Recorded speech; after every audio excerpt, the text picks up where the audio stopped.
Hello students, today we are going to start our next chapter of biology, that is control and coordination. Students, in the previous chapters we have studied the life processes like nutrition, respiration, transportation, excretion and reproduction. All these life processes do not work separately, but they are interconnected and work collectively to maintain a kind of balance in an organism. So these processes have to work in a controlled and coordinated way with one another.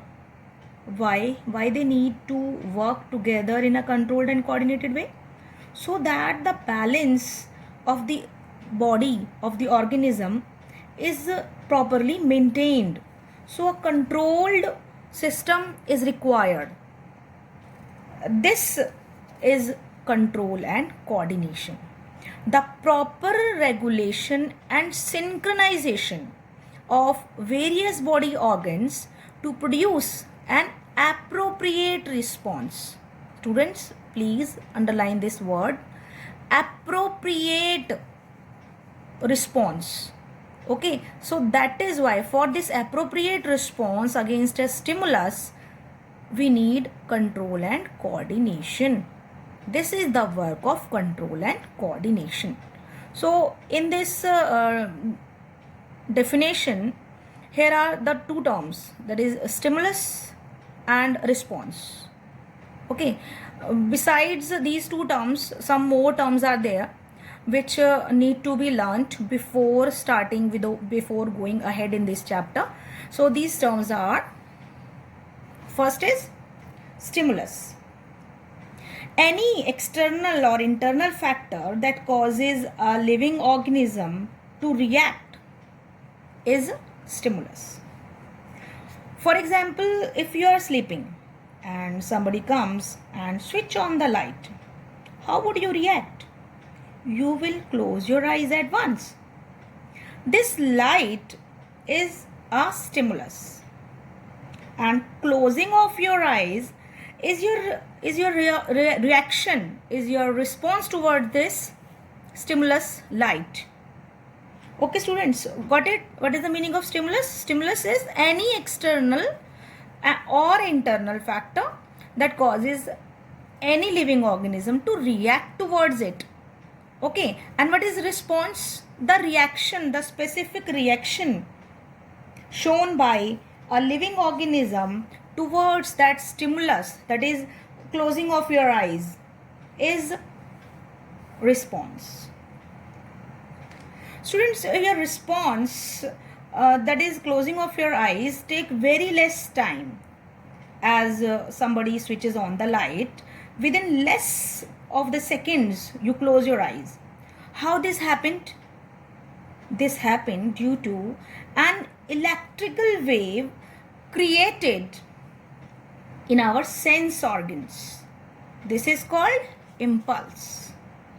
Impulse is an electrical wave of excitation, or you can say irritation, that travels across a neuron and carry specific messages from one part to another part. Okay. Next is, and here there is a word, that is neuron. Students, what is this? What is the meaning of this neuron? This is nerve cell. You have studied in class 9 that these are the cells, these neurons are the specialized cells which transfer the messages in our nervous system. You have studied now.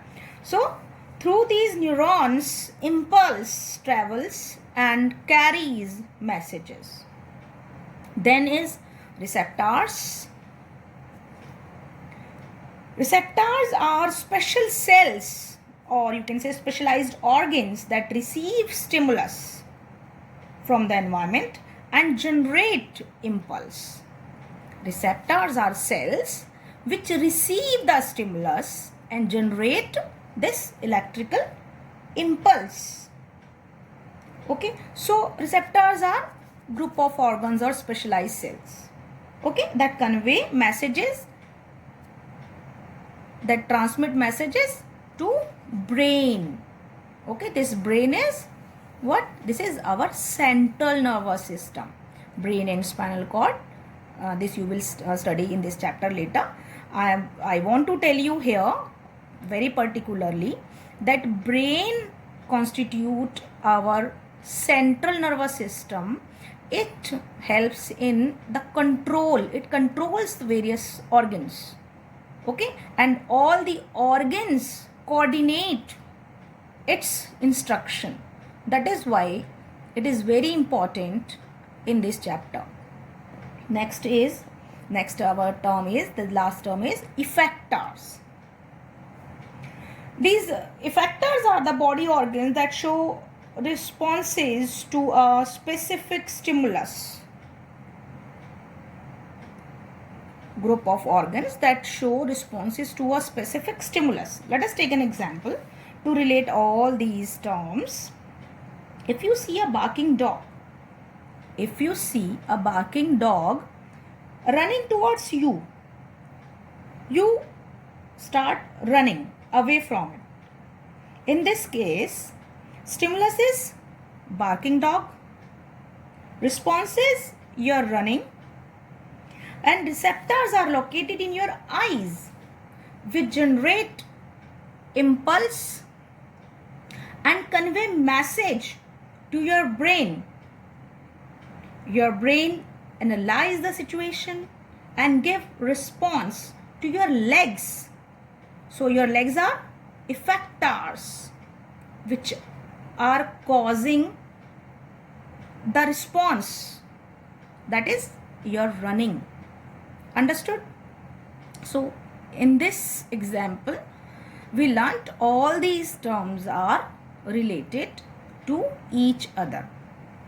Students, different receptors are located in our various sense organs. Okay, and here is the list of these receptors. These receptors are located in our sense organs. Tongue has gustatory receptors. They help to detect taste. Nose has olfactory receptors. They detect smell. Ears have phonoreceptors. They detect sound. Eyes have photoreceptors. They detect vision. And skin has tangoreceptors. They detect touch and pressures. So there are 5 sense organs. In 5 sense organs, there are 5 types of receptors which perform their different functions. This is all about the receptors.